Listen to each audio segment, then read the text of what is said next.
unusual for a Christian when he or she hears some doctrine that they disagree with to label it heresy.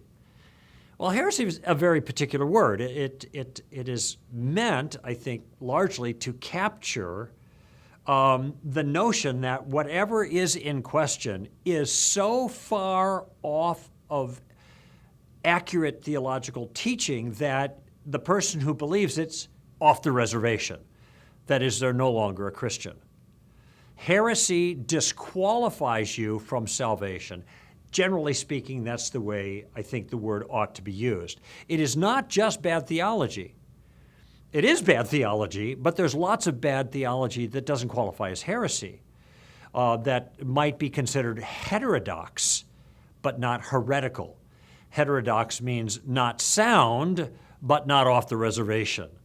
And then you have other things, that bad theology meaning that it's not accurate, but it really is a legitimate difference between people, and it's hard to figure out in many cases what the issue is. Some people believe that you ought to baptize through immersion, and that's the only thing that is appropriate for baptism. Others say sprinkling is legitimate. Now look, they can't both be right as stated.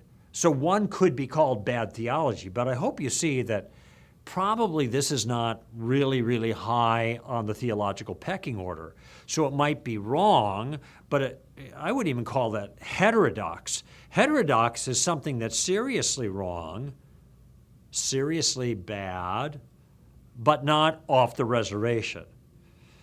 And then you got heresy. Then you've got teaching that is inconsistent with the creeds, inconsistent with the classical teaching of the church. And these things would relate to the person and the work of Christ, the work of the cross, the resurrection, the deity of Christ, the personality of the Holy Spirit, the Trinity, and things of that order. You start deviating from those, that's heresy.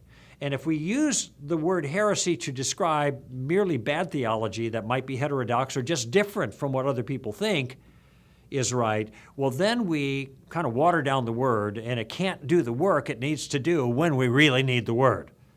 So let's leave the word heresy for the kind of bad thinking that takes somebody completely out of classical Christianity. Let's use heterodoxy to describe errant teachings within the pale, and let's just talk about the other things as mere differences of opinion that we can't both be right about, but are not that substantial in the big picture.